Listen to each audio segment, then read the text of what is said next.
මං හිතනවා මගේ ප්‍රසන්ටේෂන් එක පේනවා ඇති කියලා. ඔව් සර් පේනවා. ඔව් සර්. right. බොහොමත්ම ස්තුතියි. මමත් මේ ලෙක්චර් එක කන්ඩක්ට් කරන්නම් අපිට හුරු පුරුදු සිංහල භාෂාවෙන්. මොකද මං හිතනවා ඒක අපි හැමෝටම ලේසි වෙයි කියලා මේක මේ තේරුම් ගන්න. මට ඉන්වයිට් කරනකොට කිව්වා ඔගොල්ලෝ ගොඩක් ආසයි උමනාවෙන් ඉන්නවා මේ එක්ස්ප්‍රස් පර්ල් නෞකාවේ සිදුවුණු ඩිසාස්ටර් එක පිළිබඳව යම්කිසි දේවල් ටිකක් දැනගන්න කියලා. ඉතින් දැන් අපේ අමරදේව මහත්තයා ඔයගොල්ලන්ත් එක්ක කතා කරා කෙමිකල් සේෆ්ටි සම්බන්ධයෙන්. මම මේ ඉතුරු කාලේ ගත කරන්නම් ඔයගොල්ලොත් එක්ක විශේෂයෙන් මේ එක්ස්ප්‍රස් පර්ල් නෞකාවෙන් සිදුවුණු පරිසර හානිය ගැන ඕගොල්ලන්ට යම්කිසි දැනුමක් ලබා දෙන්න. මම මේ ප්‍රසන්ටේෂන් එක පටන් ගන්න ඉස්සෙල්ලා කැමති පොඩි දෙයක් ඕගොල්ලන්ව දැනුවත් කරන්න. ඒ තමයි මම මේ ප්‍රසන්ටේෂන් එක ඕගොල්ලන්ට ඉදිරිපත් කරන්නේ මේ නෞකාවේ සිදුවුණු ඩිසාස්ටර් එක මැනේජ් කරන්න සහභාගී වුණු එක ටෙක්නිකල් ඕගනයිසේෂන් එකක මෙම්බර් කෙනෙක් හැටියට සහ මම දැනට ඩිසාස්ටර් සම්බන්ධයෙන් MSc එකක් කරනවා. ඉතින් ඒකට රීඩ් කරන ස්ටුඩන්ට් කෙනෙක් හැටිය එන්නේ ප්ලැට්ෆෝම් එකේ ඉඳන් තමයි මම මේක කතා කරන්නේ. එහෙම නැතුව මේ පරිසර වේදිකෙක් හැටියටවත් ඒ වගේ බෑග්ග්‍රවුන්ඩ් එකක ඉඳලා නෙමෙයි මම මේක කතා කරන්නේ. right. අපි යම් ප්‍රසන්ටේෂන් එකේ ඉස්සරහට.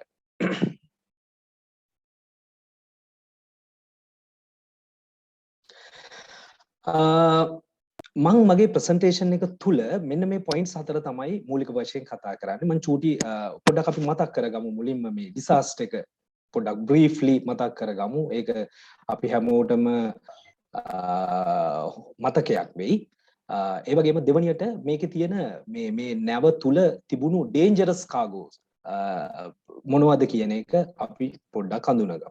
ඊට පස්සේ වැදගත්ම පාර්ට් එක තමයි තුන්වෙනි එක. ඒ තමයි මේ නෞකාවේ මේ සිදුවෙච්ච මේ ඛේදවාචකෙන් මොන වගේ ඩිසාස්ටර් ඉම්පැක්ට් එකක්ද පරිසරයට රටට සිද්ධ වුණේ කියන එක අපි විස්තරාත්මකව කතා කරමු. ඊට පස්සේ අවසාන වශයෙන් අවසානයේ සහ මේ ඩිසාස්ටර් එක මැනේජ් කරන්න මොන වගේ රෙකමෙන්ඩේෂන්ස්ද අපිට දෙන්න පුළුවන් කියන එක තමයි මේ ප්‍රසන්ටේෂන් එක තුල මම ඔයගොල්ලොත් එක්ක කතා කරන්න බලාපොරොත්තු වෙන්නේ.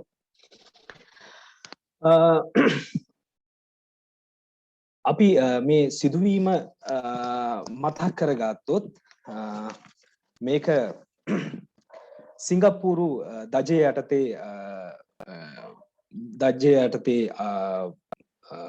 සේල් කරපු නැවක්. එතකොට මේක මැලේසියාවේ ඉඳන් කටාර් අහමඩ් වරායට තමයි කන්ටේනර්ස් ගෙනල්ලා තිබුණේ. මෙයා ආපහු එන ගමනේදී තමයි මෙයා මේ ඩිසාස්ටර් එකට මුහුණ දෙන්නේ. එතකොට මේ එන ගමනේදී මේකට තිබුණ ඉන්දියාව ඒ වගේම ශ්‍රී ලංකාව හරහා තමයි මෙයාට මලේසියාව දක්වා යන්න තිබුණේ. කොහොම හරි මැයි 11 වෙනිදා ක්‍රූ එක අයිඩෙන්ටිෆයි කරගන්නවා නයිට්‍රික් ඇසිඩ් ලීක් එකක් හින්දා මේ නැවේ ගින්නක් හටගෙන තියෙනවා. ඒ වගේම ලීක් එකක් තියෙනවා කියන එක මේගොල්ලෝ දැනගන්නවා. ඊට පස්සේ මේගොල්ලෝ උත්සාහ කරනවා ඒගොල්ලන්ට ළඟම වරායන් වූ කටාර් වරායට අහමඩ් වරායට සහ ඉන්දියන් වරායවල් වලට කතා කරලා ඒගොල්ලන්ගේ සපෝට්ස් ගන්න මේ තියෙන ඩිසාස්ටර් එක කන්ට්‍රෝල් කරගන්න. නමුත් අවසනාවකට ඒගොල්ලන්ට ඒක කරගන්න හම්බ වෙන්නේ නැහැ.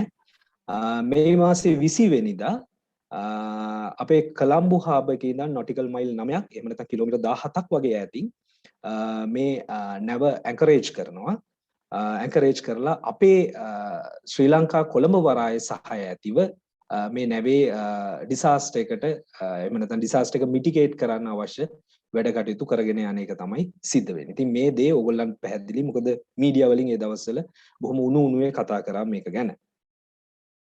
එතකොට මේක මැයි 20 අපි දැනගන්නකොට අපි දැනගන්නේ නැහැ මේකේ කොච්චර කන්ටේනර්ස් ප්‍රමාණයක් තියෙනවද, ඒකේ කොච්චර ඩේන්ජරස් කාගෝ කන්ටේනර්ස් තියෙනවද, මේ වගේ දේවල් දැනගැනීමෙන් තොරව තමයි මේ දේ පටන් ගැනීම සිද්ධ වෙන්නේ. ඊට පස්සේ මේක සතියක් විතර යනවා මේ ගින්න නිවන්න අපේ උදව් ඇතුව මේ දේවල් සිද්ධ වෙමින් කොහොම හරි ගින්න කන්ට්‍රෝල් කරගන්න යම් තාක් දුරට ඊට පස්සේ අපේ ඔතොරිටිස් උත්සාහ කරනවා මේක ඇදගෙන යන්න ටිකක් ගැඹුරු මුහුදට. එතකොට මේ ගැඹුරු මුහුදට ඇදගෙන යන්න මේ ගත්ත උත්සාහය ව්‍යාර්ථ වෙනවා. මොකද මේ නැවේ ඒ වෙනකොටත් ඩැමේජ් වෙලා තිබුණේ. මොකද නැවේ ලොකු බ්ලාස්ට් එකක් එක්ස්ප්ලෝෂන් එකක් සිද්ධ වෙනවා මේ 25. ඉතින් ඒ එක්ස්ප්ලෝෂන් එකත් එක්ක ඒ සිද්ධ වෙච්ච ඩැමේජ් එකත් එක්ක මේ නැව ඇදගෙන යෑමේ කර්තව්‍ය කරගන්න හැකි වෙන්නේ නැහැ. ඒ වගේම පැහැදිලි ඔයිල් පැල්ලමක් මේ නැව අසල මුහුද තුල දකින්න ලැබෙනවා. ඒකෙන් තේරුම් ගන්න පුළුවන් වෙන්නේ මේ නැවේ තියෙන ඔයිල්ස් එළියට ලීක් වෙමින් පවතිනවා කියන එක.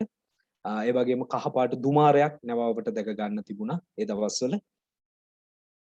කොහොම හරි ජුනි 17 වගේ වෙනකොට මුළු නැව සම්පූර්ණයෙන්ම ගිලුණා කියන්න බෑ. යම් තාක් දුරට නැව ගිලෙනවා. නැවේ බොටම් එක මුහුදු පතුල ටච් වෙනවා. එතකොට ඒ හරියේ සාමාන්‍යයෙන් ගිලිලා තියෙන්නේ 9.5 nautical miles විතර දුරකින් තමයි කොලම්බෝ හාබර් එකේ මේ නැව මේ වෙනකොට ගිලී පවතින්නේ. එතකොට නැවේ කාසල් එක සහ නැවේ ක්‍රේන් යම්සි ප්‍රමාණයක් එළියට තාමත් පේන්න තියෙනවා. ඒ කියන්නේ නැව සම්පූර්ණයෙන්ම මුහුදුබත් වෙලා නැහැ. මොකද එතන ගැඹුරමදි. සාමාන්‍යයෙන් මීටර 21ක් වගේ ගැඹුරක් තමයි මේ නැව මුහුදුබත් වෙච්ච ස්ථානයේ ගැඹුර හැටියට අපිට තේරුම් ගන්න තියෙන්නේ. කොහොම හරි මේ නැවේ හිටපු ක්‍රූ එක 25 දෙනෙක්ගේ විතර ක්‍රූ එකක් හිටියා. මේ ක්‍රූ එක අපේ විරෝධාර නේවි සෙබළුන් විසින් මේගොල්ලන්ව ඉවකුවේට් කර ගන්නවා කිසිම නිරුපද්‍රිතව. ඉතින් මෙන්න මේක තමයි මේ නැවේ සිද්ධ වෙච්ච මූලික සිදුවීම අපි දන්නා හැටියට. එතකොට මේකේ තිබ්බ principal environmental issues මොනවද? අපි ඒ ගැන පොඩ්ඩක් බලමු. ඒ තමයි මේක ගිනි ගන්නකොට මේක පුපුරනකොට ඔයගොල්ලොත් මීඩියා වලින් දැක්කා ලොකු කළු පාට දුමාරයක්. එතකොට මේ large black smoke එක මේ ඇතිවෙච්ච ස්මෝක් එක අනිවාර්යෙන් එච්චර පරිසරයට මිනිස්සුන්ට හිතකර ස්මෝක් එකක් නෙමෙයි. එතකොට ඒක එක ඉම්පැක්ට් එකක්. එහෙම නැත්නම් ඒක එන්වයරන්මන්ටල් ඉෂුව එකක් මේ නැවේ සල. ඊළඟ එක තමයි මේ නැවේ තිබිච්ච ඩේන්ජරස් කාගෝ. පස්සේ අපිට දැනගන්න හම්බ වෙනවා නැවේ 1500 1400 ගාණක් කන්ටේනර්ස් තිබුණා. ඒකෙන් කන්ටේනර්ස් මම ඉස්සරහට කියන්නම් කන්ටේනර්ස් ප්‍රමාණයක් තියෙනවා ඩේන්ජරස් කාගෝ පිරිච්ච. ඉතින් මෙන්න මේ ඩේන්ජරස් කාගෝ මුහුදුබත් වෙනවා. මුහුදු පතුලට කිඳා බසිනවා.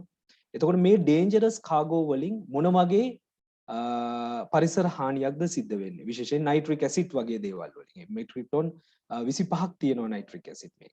එතකොට ඒකෙන් මොන වගේ හානියක්ද සිද්ධ වෙන්නේ? මේක තව සැලකිය යුතු එන්වයරන්මන්ටල් ඉෂුව එකක්. ඊළඟ එක තමයි අපි හොඳටම අත්දැක්ක දේ තමයි මේ ප්ලාස්ටික් පෙලට්ස් මුළු අපේ පුරා වෙස්ට් කෝස්ට් එක කෝස් ලයින් එක පුරාවටම අපිට දැක ගන්න පුළුවන් වුණා මේ සුදු පාට ප්ලාස්ටික් පෙලට්ස්. එතකොට මේ නර්ඩල්ස් මේකෙන් සිද්ධ වෙච්ච පරිසර හානිය අතිමහත්. ඉතින් මෙන්න මේක තවත් එක එන්වයරන්මන්ටල් ඉෂුව එක. ඊළඟ දේ තමයි මේකේ තිබුණා නැවේ 348ක් ටන් බංකර් පුවල්ස්. ඒ කියන්නේ ගබඩා කරලා තිබිච්ච තෙල් සමග තමයි මේ නැව මුහුදුබත් උනේ. ඒව තාමත් ඇති නැව තුල. ඉතින් මේවැ ලීක් එකක් වුණොත් ඒක බොහොම අපේ කෝස්ට් එකට ළඟ සිද්ධ වෙන විශාල ඔයිල් ස්පිල් එකක් වෙනවා. ඉතින් ඒකෙන් සිද්ධ වෙන්න පුළුවන් පරිසර හානිය ඉතා විශාලයි. ඉතින් මෙන්න මේ දේවල් තමයි principal environmental issues කියලා අපිට මේ නැවේ සලකන්න පුළුවන්. කොහොම වුණත් මේ නැවේ සිද්ධියට ඕගොල්ලෝ අහලා තියෙනවා සමුද්‍රීය පරිසර අධිකාරිය. මේගොල්ලෝ තමයි එහෙම නැත්නම් ඉංග්‍රීසියෙන් කියනවා අපි Marine Environmental Protection Authority MIPA කියලා.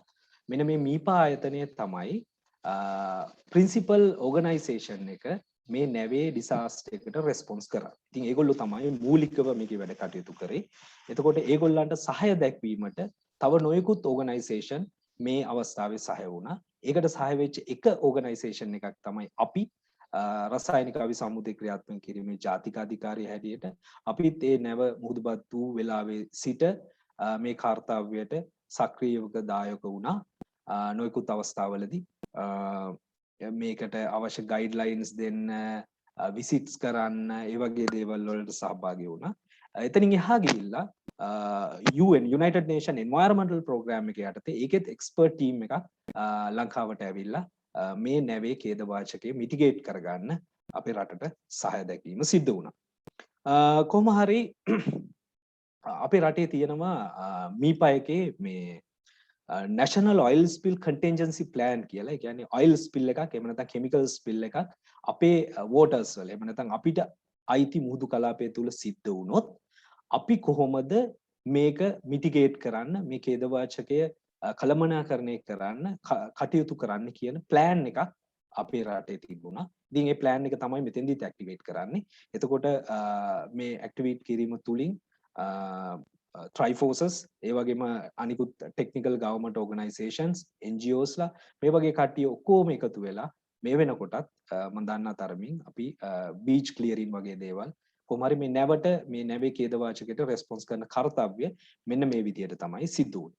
ඉතින් මම මේ චූටි වෙලාවක් අරගෙන ඕගොල්ලන්ට පැහැදිලි කරේ මේ එක්ස්ප්‍රස් පර්ල් නෞකාවේ ඛේදවාචකය, එහෙම නැත්නම් ඒ සිදුවීම බොහොම බ්‍රීෆ්ලි. අපි ඊළඟට බලමු මේ නැව තුල ගබඩා කරලා තිබුණු මේ ඩේන්ජරස් කාගෝ මොනවද කියලා. ඒවා තමයි කෝස්ටික් සෝඩා, සෝඩියම් මෙතොක්සයිඩ්, මේ තියෙන ක්වොන්ටිටිස් ඔයගොල්ලන්ට ඒක කියව ගන්න පුළුවන්. මම මේවා ගත්තේ මේ නැවේ shipping document එකෙන්මයි.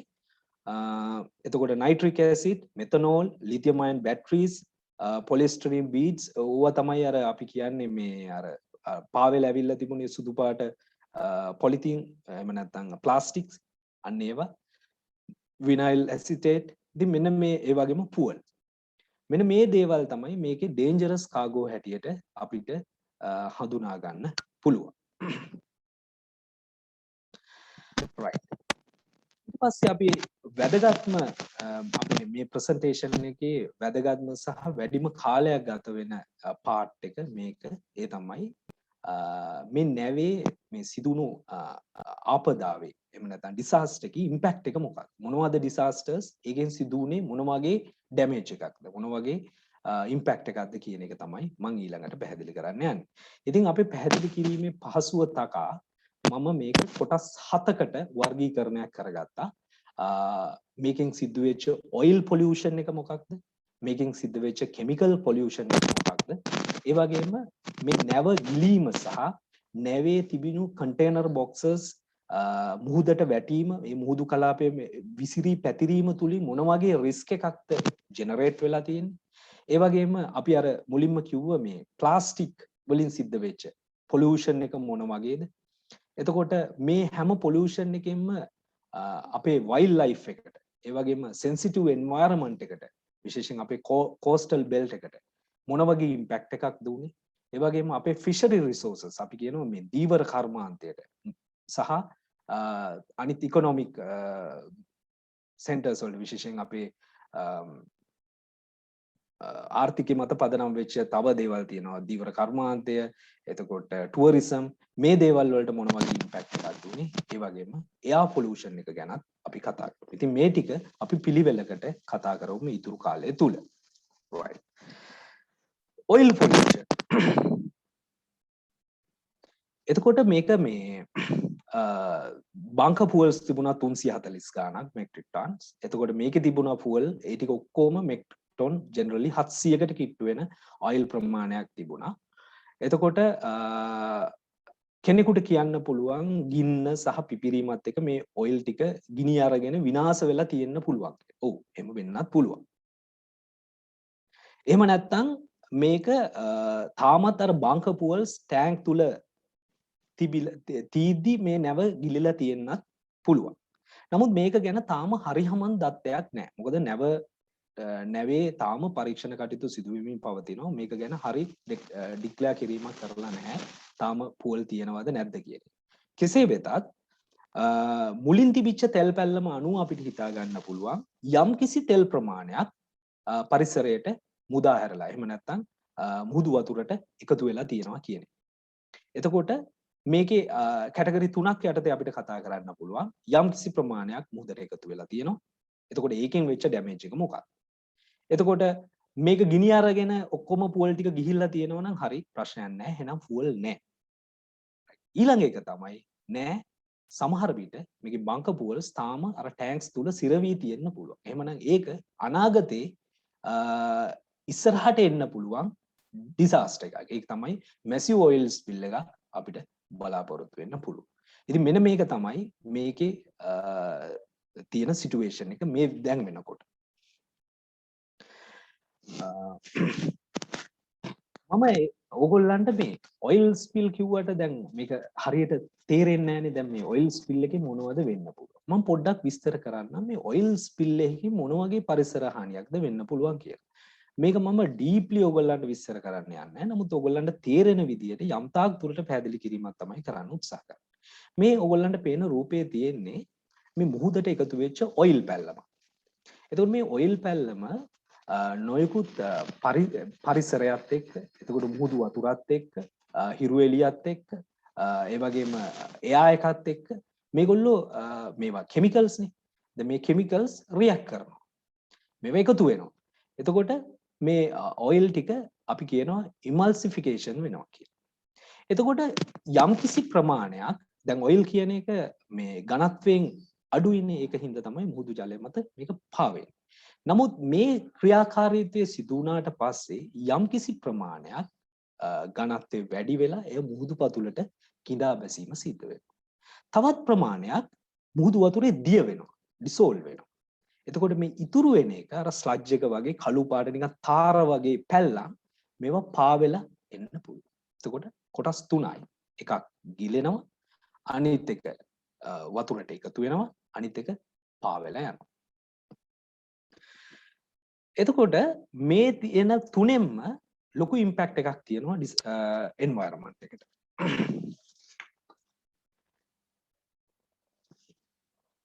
එතකොට මේ දිය වෙන ඒවාන් මුහුදු වතුරේ තියෙන කොම්පොසිෂන් එක එහෙම නැත්නම් මේ සෝල් කන්ටෙන්ට් එක මේ වගේ දේවල් වෙනස් කිරීමට හැකියාවක් තියෙනවා.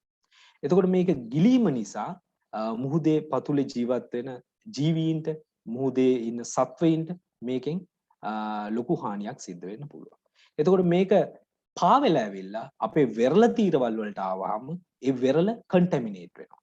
ඒ වෙරළ දූෂිත තත්ත්වයට පත් වෙනවා. දැන් ඔය තියෙන අර ප්ලාස්ටික් පෙලට්ස් වෙරළට ගහගෙන ආවා වගේ. එතකොට ඒවා අපේ බීච් ඒරියාස් අපි ඔයගොල්ලෝ අපි හැමෝම දන්නවා අපි දූපතක් ඒ වගේම ට්‍රොපිකල් ක්ලයිමේට් එකක් තියෙන දූපතක් ලස්සන සුන්දර දූපතක් අපිට බොහොම සුන්දර වෙරළ තීර හිමි රටක් මේ වෙරළ තීර කැටගරයිස් කරාම නොයෙකුත් වචන වලින් කියන්න පුළුවන් Sandy beaches, රොකි beaches, marble beaches නොයෙකුත් වර්ගයේ බීචස් වර්ග අපිට තියෙනවා. ඉතින් මේවා මේ ඔයිල් වලින් කන්ටැමිනේට් වුණාම ඒක ක්ලීන් කරන්න විශාල පරිශ්‍රමයක් දරන්න වෙනවා.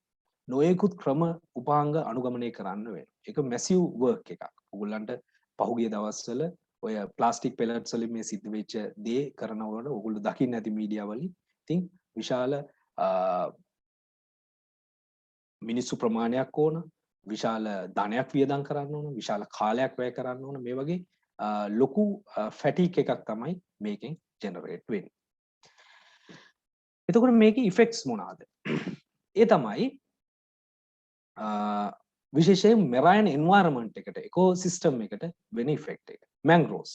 ඒ තමයි අපි දන්නවා කඩොලාන ශාක පද්ධතිය. එතකොට මේ කඩොලාන ශාක පද්ධතිය විශේෂයෙන් ඔයිල් වලින් මේ ඔයිල් ඒවා තැවරුනහම ඒ කඩොලාන වලට මුල් වලින් තමයි එයා ඔක්සිජන් උරාගන්නේ. ඒ ඔක්සිජන් උරා ගැනීම ඇන හිටිනවා. එතකොට මේ කඩොලාන ශාක වලට බොහොම තද බල ඉෆෙක්ට් එකක් තියෙනවා මේකෙන්. දැන් ඕගොල්ලන්ට මම පැහැදිලි කරන්න යන්නේ කඩොලාන වලින් මොනවද වෙන්නේ කියලා. ඉතින් ඕගොල්ලෝ අපි හැමෝම දන්නවා කඩොලාන කියන කඩොලාන පරිසර පද්ධති තුලින් මොන වගේ සේවයක්ද මොන වගේ දෙයක්ද මේ අපේ coastal environment එකට ලැබෙන්නේ කියලා. ඒ වගේම sea grasses and beds. එතකොට මේවටත් අර විදිහටම ලොකු ඉම්පැක්ට් එකක් තියෙනවා මේ ඔයිල් හින්දා. එතකොට ඒවා තැවරිච්ච ඔයිල් මේ උරා ගැනීම හින්දා මේවා රිකවර් වෙන්න විශාල ලොකු කාලයක් ගත වෙනවා. ඒ වගේම කොරල් රීෆ් වලට මේ ඔයිල් වලින් ලොකු ඩැමේජ් එකක් සිදු වෙනවා. කොරල් රීෆ් අනතුරටපත් වෙනවා. එතකොට ඔයගොල්ලෝ දන්නවා කොරල් රීෆ් එකක් ඇති වෙන්න කොච්චර ලොකු කාලයක් ගත වෙනවද කියලා. ඉතින් මේම දෙයක් නැති වුනහම ඒක නැවත ඒක ඇති වෙන්න විශාල කාලයක් ගත වෙන වැඩක්. ඒ වගේම අර මං ඉස්සෙල්ලා පැහැදිලි කරා වගේ අපේ බීචස් අපිට තියෙනවා රට පුරාවටම විහිදිලා තියෙනවා. විශේෂයෙන් මේ බෙල්ට් එකේ තියෙනවා, මේ වෙස්ට් කෝස්ට් එකේ තියෙනවා sandy beaches, rocky beaches, මේ වගේ beach areas. ඉතින් මේ beach areas contaminate වුණාම ඒව සුද්ධ කරනකම් අපිට tourism කරගන්න විදිහක් නැහැ. ඒ වගේම ඔයගොල්ලෝ දන්නවා turtles ලගේ breeding grounds මේවා. එතකොට turtles ලගේ මේ එයාලගේ ව්‍යාප්තියට මේක ඍජුවම බලපානවා. ඒ වගේම tourism වලට බලපානවා. ඒ වගේම crab industry එක තියෙනවා. කකුළුවෝ, ඉස්සෝ වගාවල්. ඉතින් මේ වගේ දේවල් වලට මේක highly affected. ඒ වගේම තමයි economic activities. දීවර කර්මාන්තය, tourism, power generations මේ වගේ හැම දෙයකටම මේ oil පැතිරීම තුලින් විශාල බලපෑමක් ඇති වෙන්න පුළුවන්. එතකොට ඇත්තටම oil ගහගෙන ඇවිල්ලා තිබ්බ chances අඩුයි අපි මේ ඛේද වාචකයේ දැක්කේ. බොහෝ වෙලාවට අපි දැක්කේ මේ අර ප්ලාස්ටික් පෙලට්ස් තමයි කෝස්ටල් එකට ඇවිල්ලා තිබුණේ. නමුත් මේ ඔයිල් වලින් වෙච්ච හානියක් ලෙස අපිට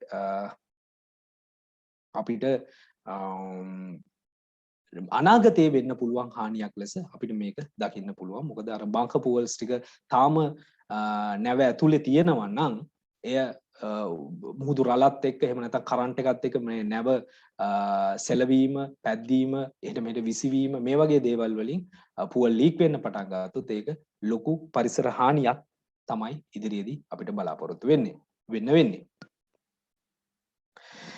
අපි ඊළඟට බලමු මේකේ කෙමිකල් පොලියුෂන් එක මොකක්ද කියලා. මම ඉස්සෙල්ලා කිව්වා වගේ මේක කන්ටේනර් 1486ක් on board තිබුණා මේ නැවේ. ඒකෙන් කන්ටේනර් 81ක් විවිධ වර්ගයේ dangerous goods තමයි තිබුණේ. ඒ dangerous goods ටික මම මීට ඉස්සෙල්ලා ඔයගොල්ලන්ට විස්තර කරා. මේ රූපෙන් දැක්වෙන්නේ මේ නැවේ හරස් කඩක රූප සටහනක්. ඒ කන්ටේනර් ටික ලෝඩ් වෙලා තිබිච්ච ආකාරය. ඔය රතු පාටින් දැක්වෙන්නේ ඔය කියන්නා වූ dangerous goods සහිත containers කොයි තැන්වලද locate වෙලා තිබුණේ කියලා. එතකොට මේ hazardous මේ dangerous goods බොහෝ විට හැම එකක්ම වගේ එක්ක flammable එහෙම නැත්නම් මේක soluble substance. එක්කෝ මේක ගිනි ගන්නා සුළුයි එහෙම නැත්නම් මේක දිය වෙනවා. මොනවාද nitric acid, caustic soda, methanol මේ වගේ දේවල් සමහරක් flammable සමහරක් soluble. ඉතින් මේකෙන් අපිට තේරුම් ගන්න පුළුවන් වෙන්නේ මේ නැව තුල සිද්ධ වෙච්ච ගින්නෙන් මේ flammable දේවල් සමහර විට සම්පූර්ණයෙන් දැවි විනාශ වී ගිහිල්ලා ඇති. එහෙම නැත්නම් මේවා මුහුදට වැටීම තුලින් ඒක මුහුදේ දිය වෙලා ඇති. එහෙම නැත්නම් තවත් සමහරක් තාම කන්ටේනර් බොක්සස් තුල ඉතුරු වෙලා ඇති. හේතුව ඕගොල්ලෝ අපි හැමෝම දන්නවා සී කාගෝ එකක් කිව්වාම එක කන්ටේනර් එකකට ලෝඩ් කරන්න ඉස්සෙල්ලා සී කාගෝ එකට තියෙනවා පැකින් එකක්.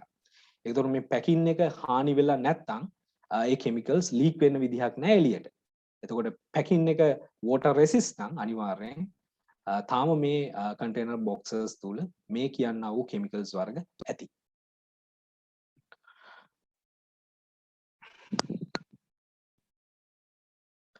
එතකොට මම කැමති විශේෂ අවධානයක් යොමු කරන්න මේකේ තිබිච්ච මේ කෙමිකල්ස් පොලියුෂන් එක ගැන කතා කරනකොට නයිට්‍රික් ඇසිඩ් සහ කෝස්ටික් සෝඩා ගැන. නයිට්‍රික් ඇසිඩ් ටොන් 25ක් තිබුණා, කෝස්ටික් සෝඩා ටන් 1040ක් තිබුණා. එතකොට මේ දෙකම වතුරේ දිය වෙනවා. ඒ වගේම මේක මේ වතුරේ දිය වෙනවා. ඒ වගේම මේක මේ මේකේ ඩෙන්සිටි එක වැඩි සී වෝටර් එකට වැඩි. ඒ කියන්නේ මේක වතුරේ යට යනවා. වෝටර් කොලම් එකේ යටට கிඳා බහිනවා.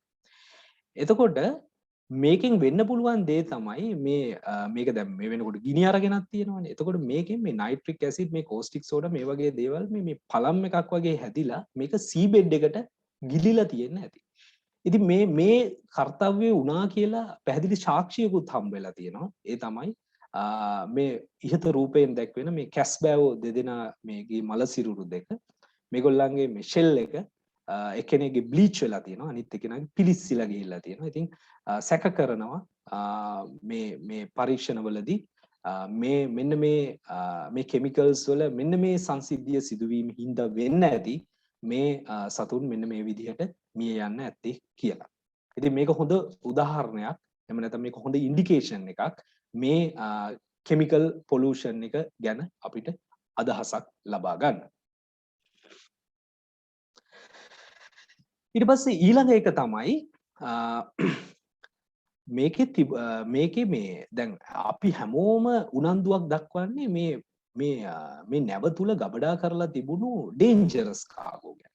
එහෙම නෙමෙයි. මේ නැව තුල 1400 ගානක කන්ටේනර්ස් තියෙනකොට 80 ගානයි ඩේන්ජරස් කාගෝ තිබුණේ. එතකොට ඉතුරු කන්ටේනර්ස් ටික ඒවත් කෙමිකල්ස් තිබිලා තියෙනවා. විශේෂ කෙමිකල් එකක් තමයි මේ ඉෆොක්සි රෙසින් කියන එක. මේ රෙසින් එක මේ ඉපොක්සි රෙසින් කියන එක ගැන වැඩි අවධානයක් යොමු කරලා තිබුණේ නැහැ. නමුත් මේ මුළු ඔන්බෝඩ් කාගෝ වලින් 3න් එකක්ම මේ ඉෆොක්සි රෙසින්ස් තමයි තිබිලා තියෙන්නේ. නමුත් මේ ඉෆොක්සි රෙසින් කියන එක environmental harm එකක්. එහෙම නැත්නම් මේකේ මේ dangerous cargo එකක් හැටියට නෙමෙයි මේක වර්ගීකරණය කරලා තියෙන්නේ. නමුත් මේක ගැන අධ්‍යයනය කරනකොට මේක හොඳටම තේරෙනවා මේකේ ෆෝමියුලේෂන් ෆෝම් එක අනුව එහෙම නැත්නම් ඒක ලික්විඩ්ද සොලිඩ්ද පේස්ට් එකක්ද ජෙල් එකක්ද කියන එක අනුව මේකේ එන්වයරන්මන්ටල් හැසාඩ් එකක් ගැන ඉන්ඩිකේෂන්ස් තියෙනවා. එන්වයරන්මන්ටල් හැසාඩ් එක වෙන්න පුළුවන්. ඉතින් මේකේ අපි සේෆ්ටි ඩේටා ෂීට් එක පොඩ්ඩක් ඇනලයිස් කරලා බැලුවොත් විශේෂයෙන් මේක ලික්විඩ් ස්වරූපයේදී ලික්විඩ් ෆෝම් එකේදී එන්වයරන්මන්ටල් හැසාඩ් එකක් තියෙනවා. මේ දැන් පහුගිය ලෙක්චර් එකේදී ඔයගොල්ලන්ට පැහැදිලි කරා මේ හැසාඩර්ස් මාක් ගැන. ඉතින් මේ ඉෆොක්සි රෙසින් එකේ මෙන්න මේ හැසාඩර්ස් මාක්ස් දෙකම අන්තර්ගතයි. ඔයගොල්ලෝ දන්නවා පළවෙනි එකෙන් කියන්නේ හෙල්ත් හැසාඩ් එක. දෙවෙනි එකෙන් කියන්නේ එන්වයරන්මන්ටල් හැසාඩ් එක. ඉතින් මේ හැසාඩ්ස් දෙකම ප්‍රසන්ස් කරන කෙමිකල් එකක් තමයි මේ ඉෆොක්සි රෙසින් කියලා කියන්නේ. ඉතින් මේක විශාල ප්‍රමාණයක් මේ නැව තුල තිබිලා තියෙනවා. ඉතින් මේකෙනුත් ලොකු එන්වයරන්මන්ටල් ඩැමේජ් එකක් වෙන්න පුළුවන් කියලා අපිට අනුමාන කරන්න පුළුවන්. ඉතින් මේකෙන් වෙන්න පුළුවන් දේවල් හැටියට ස්කින් ඉරිටේෂන්, එතකොට ඇලර්ජිස් ස්කින් වලට, ඒ වගේම අයි ඉරිටේෂන් මේවා ගෑවුනොත් එහෙම වෙන්න පුළුවන්. ඒ වගේම මේක ඇක්වටික් ලයිෆ් එකට ලොන් ලාස්ටිං ඉෆෙක්ට්ස් ගෙනල්ලා දෙන සෝස් එකක් වෙන්න පුළුවන්. නමුත් අවාසනාවකට මේ නැව තුල මේ 3න් එකක් මේ අඩංගු වෙච්ච මේ රෙසින් එක මොන ෆෝම් එකකින්ද තිබුණේ කියන එක හොයාගන්න විදියක් නැහැ. ඒ තරම් data available නැහැ. ඉතින් ඒක unsolved question එකක් මේ chemical pollutions ගැන අපි කතා කරනකොට. right. ඊළඟට අපි බලමු ඊළඟ part එක. ඒ තමයි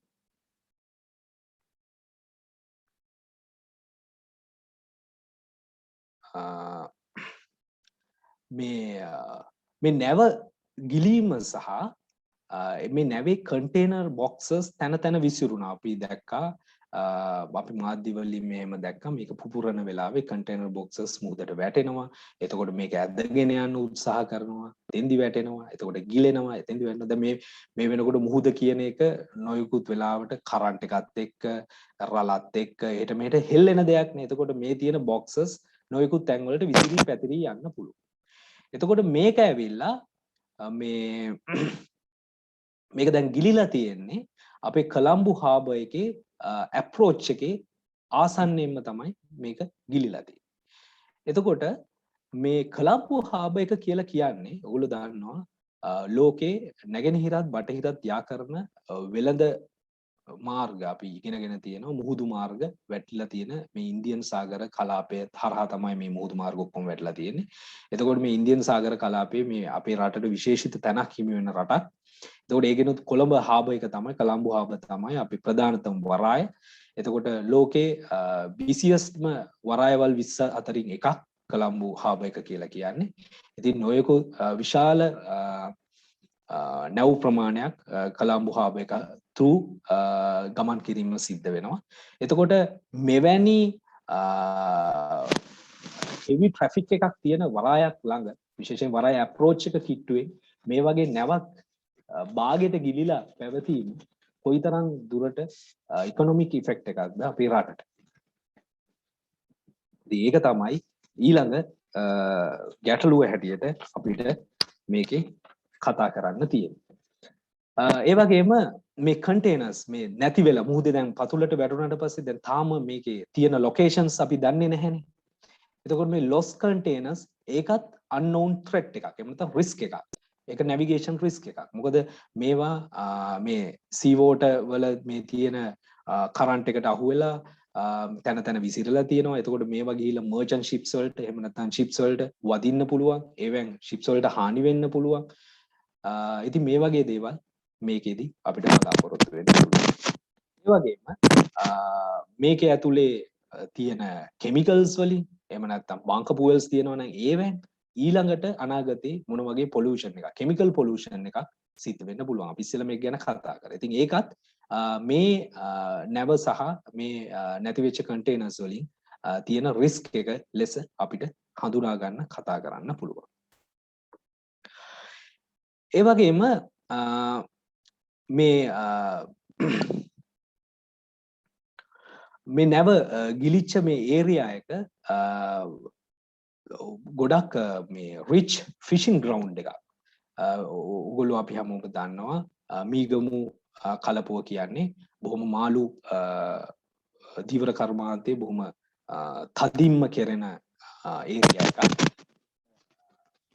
මේ කෝස්ටල් ලයින් එක එහෙම නැත්නම් මේ මුහුදු කලාපයේ නොගැඹුරු මුහුදු කලාපයක්.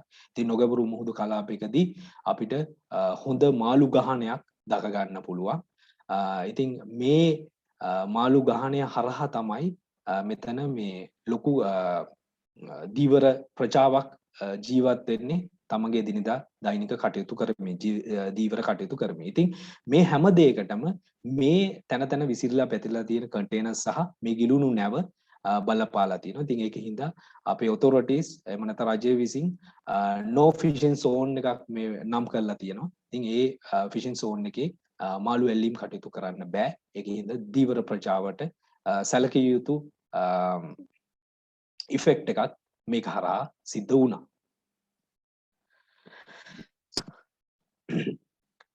ඊළඟට අපි බලමු මේකේ සිද්ධ වෙච්ච ප්ලාස්ටික් පොලියුෂන් එක. එහෙම නැත්නම් මේ තියෙන අර ප්ලාස්ටික් බීඩ්ස් වලින් සීඩ්ස් වලින් මොන වගේ පොලියුෂන් එකක්ද උනේ කියලා. මේක ඇවිල්ලා බොහොම large scale marine coastal pollution එකක් මේ සිද්ධ වුණේ.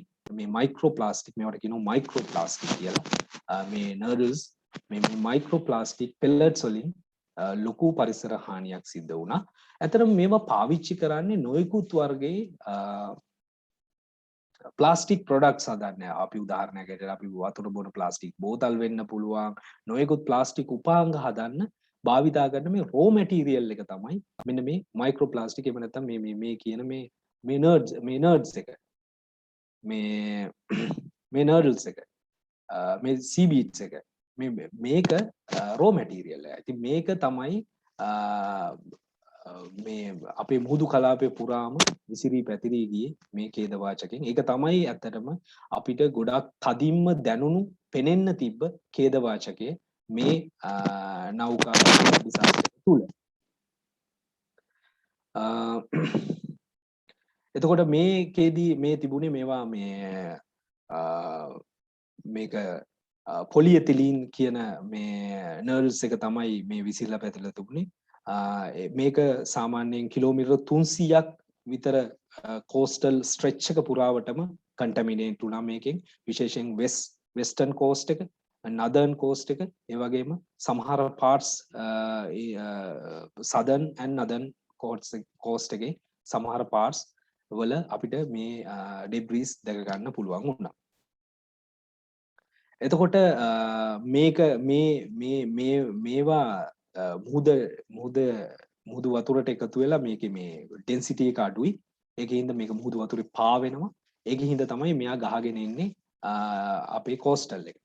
ඉතින් මේකේ මොඩලින් එකක් කරලා තියෙනවා. අපි කියන කම්පියුටර් මොඩලින් ප්‍රොජෙක්ට් එක. මේ කම්පියුටර් මොඩලින් ප්‍රොජෙක්ට් එකකින් අනාවරණය වෙච්ච කරුණු වලට අනුව මේක මේ සවුත් වෙස්ට් මොන්සූන් එක ක්‍රියාත්මක වීමත් සමගම මේක ගහගෙන යන්න පුළුවන් ඉන්දුනීසියාව දක්වා කරන්ට් එක දිගේ.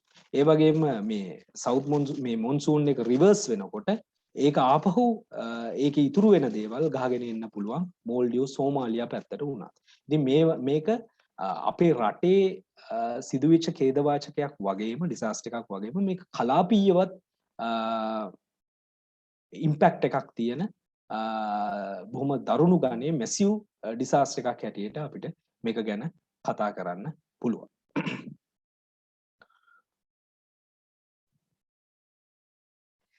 මේ තමයි පින්තූර කීපයක් මේවා ඔයගොල්ලෝ මේ වෙනකොට දැක්කා අපේ මුහුදු කලාපය තුල වෙරළ කලාපය තුල මේවා තියෙනවා. මං කැමති ඕගොල්ලන්ගේ අවධානය මෙතනින් වෙනත් පැත්තකට පොඩ්ඩක් යොමු කරන්න. බලන්න මෙන්න මේ ස්ලයිඩ් එක දිහා. මේ තියෙන්නේ මේ ව්‍යසනයට ඉස්සෙල්ලා අපේ වෙරළ තීර කීපයක තිබිච්ච තත්වයක්. මොනවාද මේ?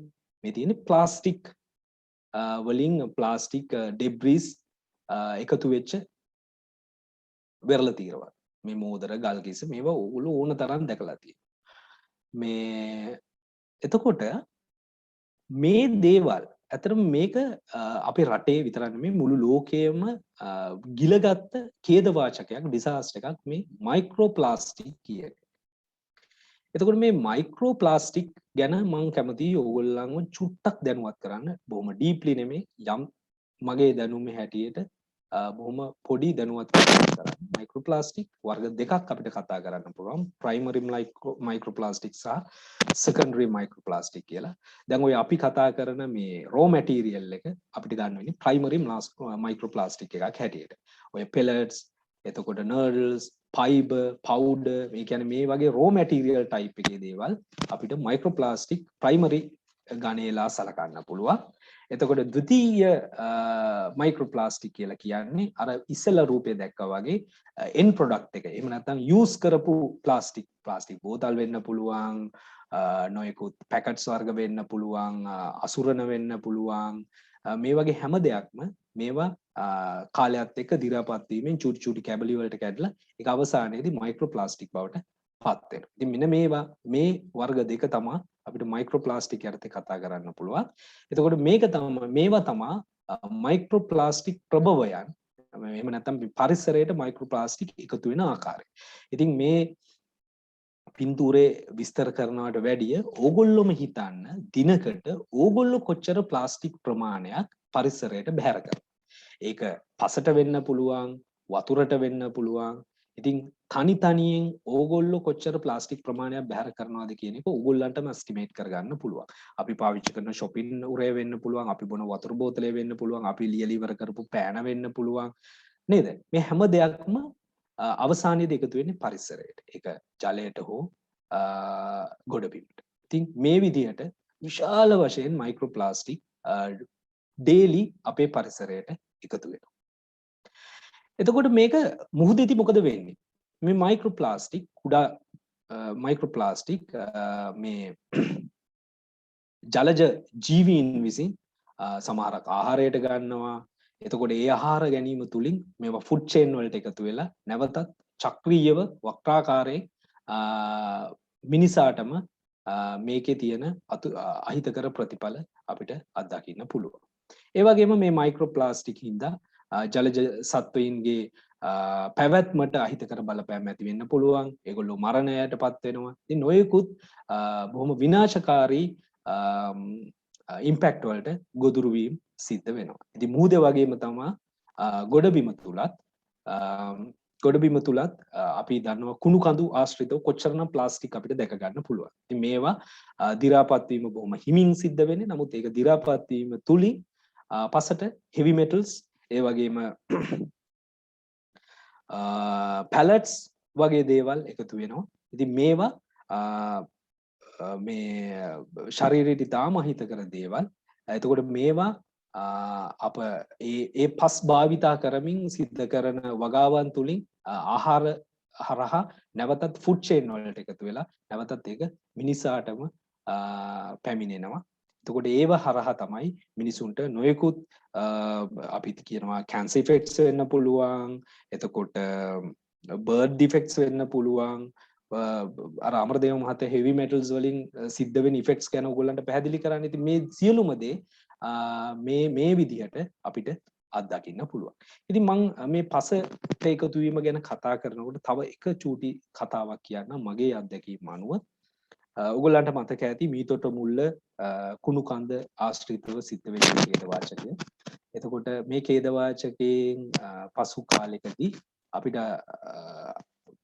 අපෙන් රික්වෙස්ට් එකක් තිබුණා ඌව සහ මධ්‍යම පළාත තුල තියෙන කුණු කඳු ගැන අධ්‍යයනයක් කරන්න කියලා. ඒ කුණු කඳු වල මේ වගේ ඛේද වාචකයක් වෙන්න පුළුවන්ද? ඒ කුණු කඳු වල තත්ත්වය මොකද්ද කියලා අපි මිලිටරි එහෙම නැත්නම් ශ්‍රී ලංකා යුද්ධ හමුදාවට ආරාධනාවක් ලැබුණා මෙහෙම කරලා දෙන්න කියලා.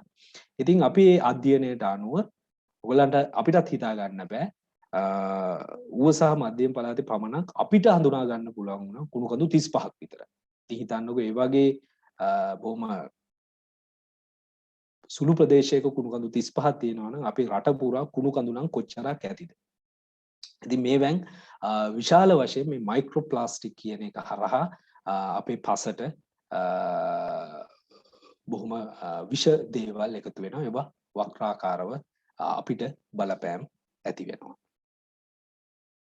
එතකොට ලංකාවේ තත්ත්වය මේ 2010 කරපු සමීක්ෂණයක ප්‍රතිඵල මේකේ ලංකාව පස්වෙනි ස්ථානයට ලෝකෙම්ම ඇවිල්ලා තියෙනවා. වේස්ට් ජෙනරේෂන් එකේ ඉහළම ප්ලාස්ටික් වේස්ට් ජෙනරේෂන් එකේ උඩම ඉන්නේ අපි 5.1 වේස්ට් ජෙනරේට් කරනවා කියලා. නමුත් මේක ගොඩක් කතා බහට ලක් වෙච්ච මේ රෑන්කින් එකක්. මොකද මේකට අපේ ඔතොරිටිස් එකග වුණේ නැහැ. අපේ ලංකාවේ මෙච්චර වේස්ට් ජෙනරේෂන් එකක් සිද්ධ වෙන්නේ නැහැ කියන එක තමයි ආගියුමන්ට් එක උනේ. නමුත් මේක ස්ටැටිස්ටික්ස් අනුව බලනකොට ඔව් 5.1 තරම්ම වෙන්න හේතුවක් නැහැ. නමුත් කන්සිඩරබල් amount එකක් අපිත් වේස්ට් ජෙනරේට් කරනවා. බොහොම ඉහළ ප්ලාස්ටික් වේස්ට් ජෙනරේට් කරන කන්ට්‍රි එකක් තමයි අපේ රට. එතකොට මේ ප්ලාස්ටික් පොලියුෂන් එකෙන් අපි මුහුදු කලාපයටම නැවතත් යන වෙන්න පුළුවන් හානි මම ඕගොල්ලන්ට ඔය පෙන්නලා තියෙන්නේ මොනවාද? එතකොට මේ ජලජ ජීවීන්ගේ ආහාර මාර්ග තුලට මේවා ගියාට පස්සේ ආහාර මාර්ග අවහිර වෙලා ඒගොල්ලෝ මිය යන්න පුළුවන්. ඒ වගේම මේ තියෙන ශුද්‍ර ප්ලාස්ටික් එහෙම නැත්නම් මයික්‍රෝ ප්ලාස්ටික් වල තියෙන රසායනික ද්‍රව්‍ය මේගොල්ලෝ උරා ගැනීම හින්දා ඒගොල්ලන්ගේ පැවැත්මට අහිතකර තත්ත්වයන් ඇති වෙන්න පුළුවන්. ඒ වගේම මේවා ආහාර දාම හරහා මිනිසාගේ සෞඛ්‍යයට තර්ජනයක් එල්ල වෙන්න පුළුවන්.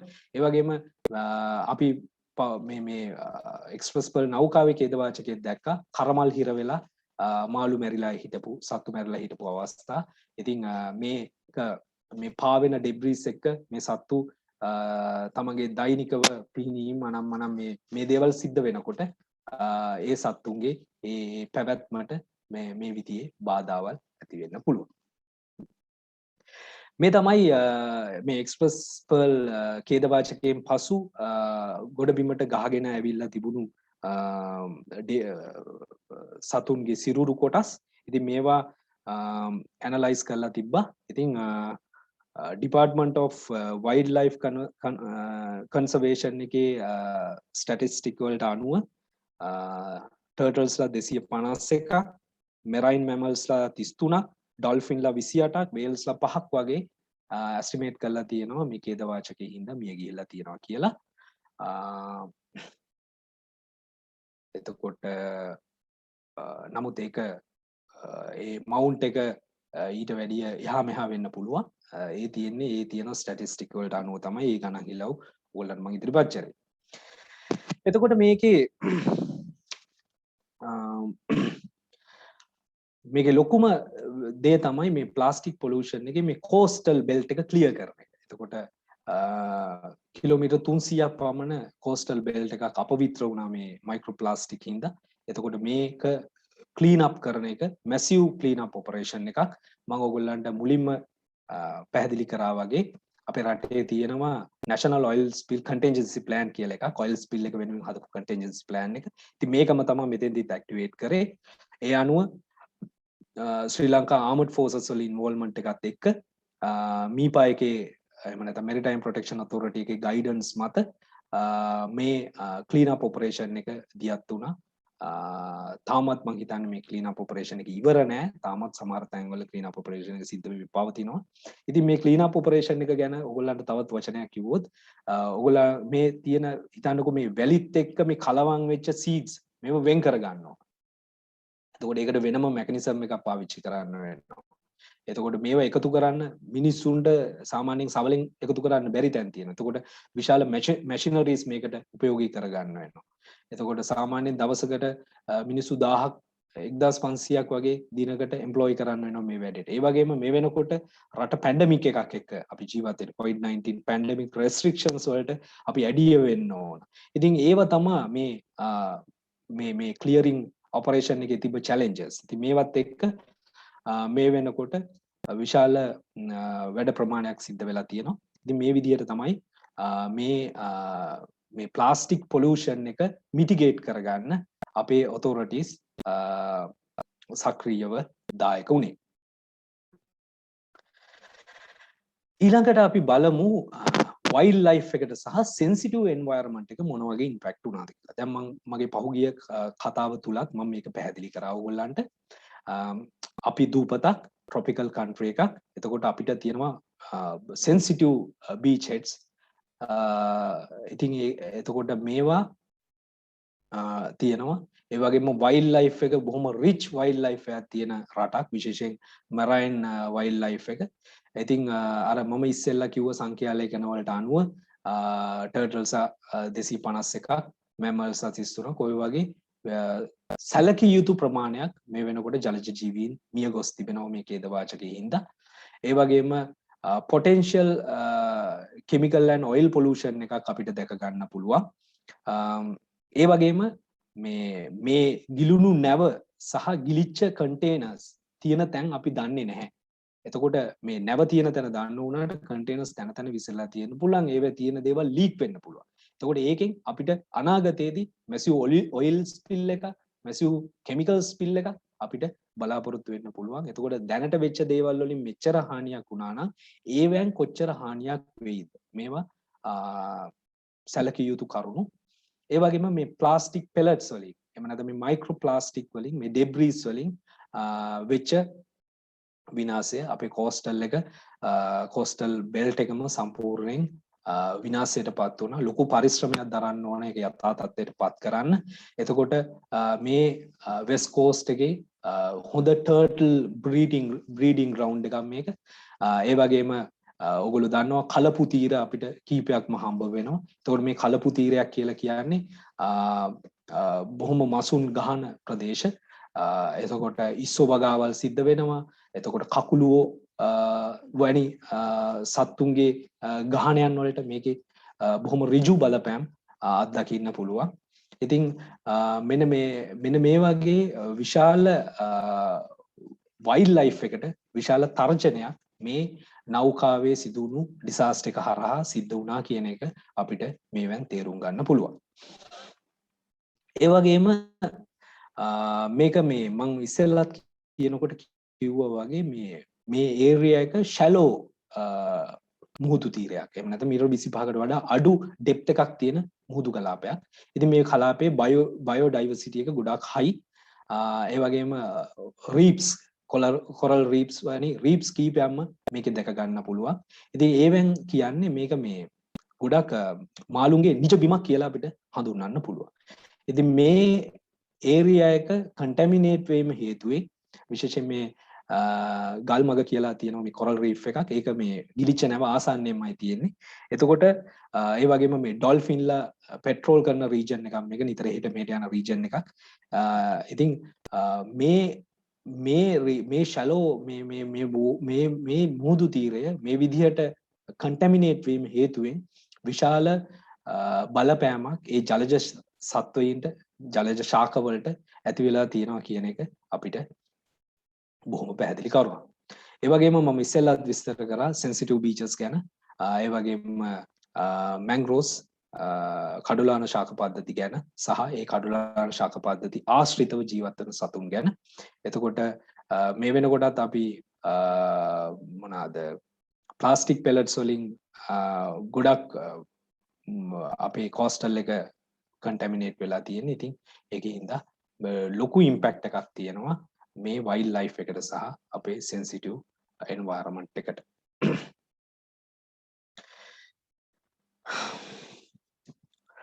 ඊළඟට අපි බලමු මොනවද මේ ෆිෂින් රිසෝස් එකට එහෙම නැත්නම් ෆිෂින් රිසෝසස් වලට සිද්ධ වෙච්ච ඉම්පැක්ට් එක මොකක්ද කියලා.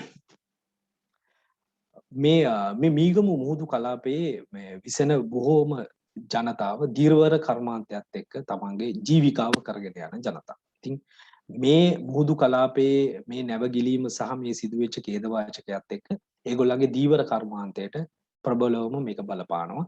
මොකද මුලින්ම බෑන්ඩ් 80 කිලෝමීටර් 80ක ස්ට්‍රෙච් එකක් නෝ ෆිෂින් කියලා බෑන්ඩ් සෝන් එකක් නම් කරනවා. නමුත් ඒක මේ වෙනකොට මේ සස්පෙන්ඩ් කරලා තියෙන්නේ. ඉතින් ඒක හේතුවෙන් මේ දීවර ප්‍රජාවට තමන්ගේ දීවර කටයුතු කරගෙන යන්න බැරි වෙනවා. එතකොට නොයෙකුත් අවස්ථාවල අනාවරණ වෙලා තිබුණා දීවර දැල් මේ කෙමිකල්ස් වැටිලා දීවර දැල් ආම්පන්න දීවර දැල් බෝට්ටු ඩැමේජ් වෙලා තියෙනවා කියලා. විශේෂයෙන් කන්ටේනර්ස් වැදිලා එතකොට කෙමිකල්ස් වල ඉෆෙක්ට් එකට මේක ලක් වෙලා තියෙනවා කියලා නොයෙකුත් තැන්වල වාර්තා වෙලා තිබුණා. ඒ වගේම මේක හරහා විශාල වශයෙන් මේ මොනවාද ජනතාව මාළු පරිභෝජනය කියන එක රිෆියුස් කරා. එහෙම නැත්නම් මේ මොනවාද ෆුඩ් සිකියුරිටි එකට විශේෂයෙන් මෙරයින් ෆුඩ් සිකියුරිටි එකට විශාල පහරක් එල්ල වුණා. මොකද ජනතාව පැනික් වුණා මේ මාළු පරිභෝජනය කිරීමෙන් Tamanට හෙල්ත් ඉෆෙක්ට්ස් ඇති වෙයි කියලා. ඔව් එහෙම ඇති වෙන්න පුළුවන්. ඒ රීජන් එකේ මාළු කෑවොත් එහෙම නැතු ඉතින් තියෙන ඔක්කොම මාළු කෑවා කියලා එහෙම වෙන්න හේතුවක් නැහැ. නමුත් ඒ ජනතාවගේ තියෙන බිය හරහා මේ ෆුඩ්ස් මෙරයින් ෆුඩ් සිකියුරිටි සී ෆුඩ් සිකියුරිටි එකට විශාල තර්ජනයක් ඇති වුණා. කොහොම වුණත් ෆිෂින් ෆැමිලිස් 20000ක වගේ ප්‍රමාණයකට තමන්ගේ ජීවිකාව අහිමි වීම හේතුවෙන් කම්පල්සේෂන්ස් පවා රජයට ගෙවන්න සිද්ධ වුණා. ඊළඟට අපි කතා කරමු මේකේ මේ සිද්ධ වෙච්ච එයා පොලියුෂන් එක ගැන. එයා පොලියුෂන් එක ගැන කතා කරනවා නම් මේ සිද්ධ වෙච්ච ගින්න සහ පිපිරීම ආශ්‍රයෙන් අපිටත් හොඳටම දැක ගන්න පුළුවන් වුණා කෝස්ටල් එකේ ඒ දවස්වල ඇවිදපු කෙනෙකුට බොහොම කළු පාට ලොකු විශාල දුමාරයක්. එතකොට මේක සාමාන්‍යයෙන් දවස් ගණනාවක් පැවතිච්ච දුමාරයක්. එතකොට මේකේ මේ දුමාරය ඒ දවස්වල තිබ්බ වෙදර් කන්ඩිෂන් එකත් එක්ක අනුව වලාකුළු හැදිලා ඒ වලාකුළු ඉන්ලන්ඩ් එහෙම නැත්නම් අපේ රට තුලට පැමිණෙන්න පුළුවන්. එතකොට ඒකෙන් නොයෙකුත් අපේ කමියුනිටිස් වලට නොයෙකුත් ආකාරයේ හානි සිද්ධ වෙන්න පුළුවන්කම තිබුණා. ඉතින් මේ දුම ගැන කතා කරනවා නම් මේ ෂිප් එකේ තිබ්බ කාගෝස් ගැන සලකලා බලනකොට ඩේන්ජරස් කාගෝස් තිබුණා, නයිට්‍රික් ඇසිඩ් තිබුණා, මේ ෆ්ලේමබල් දේවල් මේවා ගිනි ගත්තට පස්සේ මොකද වෙන්නේ මේ ටොක්සික් මික්ස්ඩ් වෙච්ච මේ ටොක්සික් පොලියුටන්ට් මික්ස්ඩ් වෙච්ච විශේෂයෙන් nitrogen oxide, sulphur dioxide, carbon monoxide, ඒ වගේම හයිඩ්‍රෝකාබන්ස්, හෙවි මෙටල්ස් මේ වගේ දේවල් මික්ස් වෙච්ච බොහොම විෂ සහිත වලාකුළු තමයි මේ දුමාරයක් තමයි මේ හැදිලා තියෙන්නේ. එතකොට මේක ගොඩබිම දෙසට පැමිණීමෙන් මේ ගොඩබිමේ වාසය කරන ජනතාවට විශාල හානියක් වෙන්න පුළුවන්. විශේෂයෙන් respiratory issues, ඒ කියන්නේ breathing ප්‍රශ්න ඇති වෙන්න පුළුවන්. ඒ වගේම වගේ health effects වලට, ඒ වගේම තමන්ගේ බොන ජලයට මේක එකතු වෙන්න පුළුවන්. ඉතින් මේ වගේ ලොකු pollution එකක්, environmental pollution එකක් අපිට බලාපොරොත්තු වෙන්න පුළුවන්කම තිබුණා.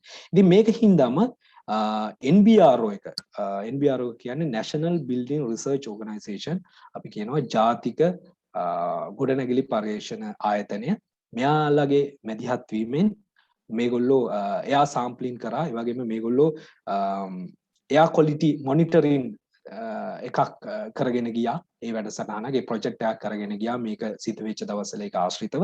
ඒ වගේම මේගොල්ලෝ මේකේ කම්පියුටර් මොඩලින් එකක් කරලා මේගොල්ලෝ ඩික්ලෙයාර් කරා වර්ග කිලෝමීටර 120ක විතර භූමි ප්‍රමාණයක් ඉෆෙක්ට් වෙන්න පුළුවන් කියලා මේ ටොක්සික් ක්ලවුඩ්ස් වලින්, මේ එයා පොලියුෂන් එකේ. නමුත් වාසනාවකට ග්‍රවුන්ඩ් ලෙවල් එකේදී මේ තියෙන එයා මෙෂර්මන්ට්ස්, ක්වොලිටි මෙෂර්මන්ට්ස් සලකලා බලනකොට එච්චර කන්සිඩරබල්, එහෙම නැත්නම් සිග්නිෆිකන්ට් ලෙවල් එකක පොලියුෂන් එකක් දැක ගන්න හම්බුන්නේ නැහැ. ඒක වෙච්ච එක වාසනාවන්ත සිද්ධියක්. ඉතින් ඒ හරහා ලොකු එයා පොලියුෂන් එකක් විශේෂයෙන් රට තුල අපිට අත්දකින්න හම්බුන්නේ නැහැ. නමුත් මේ කෝස්ටල් එකට මේ ආපු මේ පොලියුටඩ් මේ ඇෂස් බීච් එක පුරා තැම්පත් වෙලා තියෙන අවස්ථා දකින්න ලැබුණා. මේ තියෙන එක රූප සටහනක්. නමුත් මොනවාම්කාර හේතුවක් හින්දා මේතනිනුත් ලොකු යම්කිසි environmental damage එකක් සිද්ධ වුණා. විශේෂයෙන් මේ වගේ coastal environment එකක් මේ වගේ toxic ash එකකින් polluted වුණාම, එතකොට ඒ environment එකේ අර මම ඉස්සෙල්ලා පැහැදිලි කරා වගේ ජීවත් වෙන ජීවීන්ට නොයෙකුත් බලපෑම් ඇති වෙන්න පුළුවන්. දැන් මේක ක්ලීන් කරන්නත් එපා. එතකොට නමුත් මේක ඉවලුවේට් කරලා තිබුණේ නැහැ. නොයෙකුත් හේතු මත ඩේටා ප්‍රශ්න, ඒ වගේම හොඳ හරියමං අප්‍රෝච් එකක් තිබුණේ නැහැ මේ සම්බන්ධයෙන්. ඉතින් එයා පොලියුෂන් එක ගැන අපිට ඔන්න ඕවා තමයි කතා කරන්න තියෙන්නේ.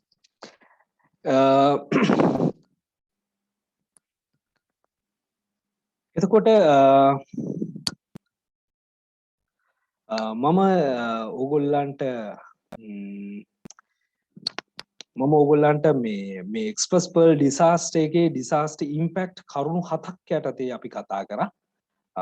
මම හිතනවා ඕගොල්ලන්ට මේ එක්ස්ප්‍රස් පර්ල් නෞකාව හා ආශ්‍රිතව සිද්ධ වෙච්ච ඩිසාස්ටර් එකේ මොන වගේ ආපදා වටපිටාවක් තිබුණාද කියන එක ගැන මේ වෙනකොට පැහැදිලි අදහසක් ඇති වෙලා ඇති කියලා.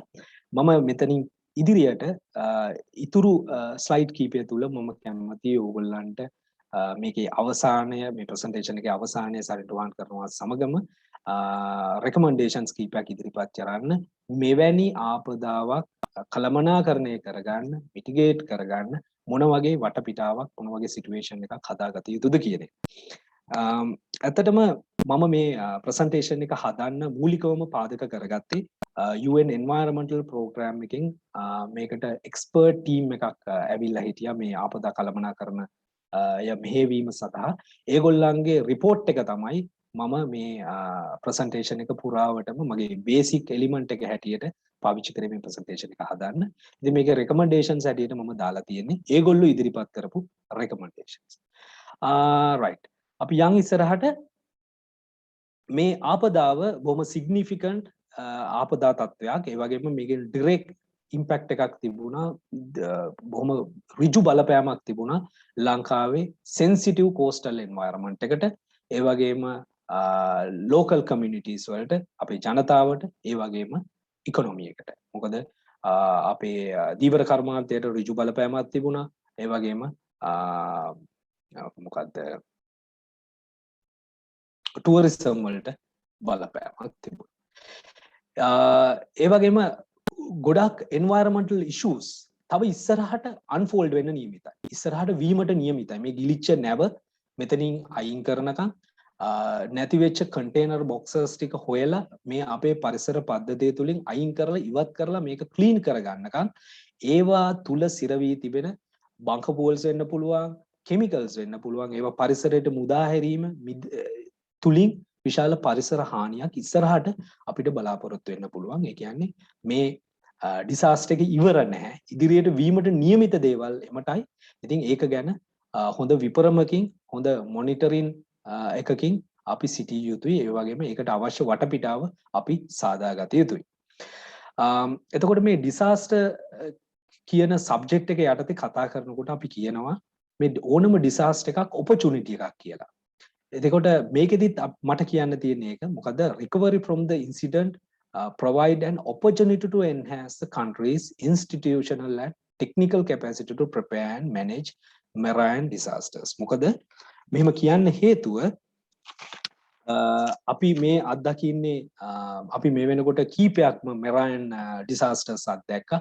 ඔයගොල්ලන්ට මතකයි අර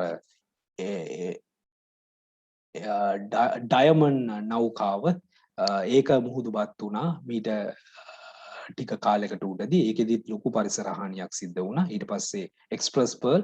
ඉතින් මේ වගේ මේ එන්වයරන්මන්ටල් ඩිසාස්ටර්ස් මේ වෙන එක වළක්වා ගන්න එහෙම නැත්නම් මේ වගේ ඩිසාස්ටර් එකකට කොහොමද අපි නිවැරදිව මුහුණ දෙන්න ඕන. එතකොට ඒකෙදි අපේ තියෙන ඉන්ස්ටිටියුෂනල් ෆ්‍රේම්වර්ක් එක ඒ වගේම අපේ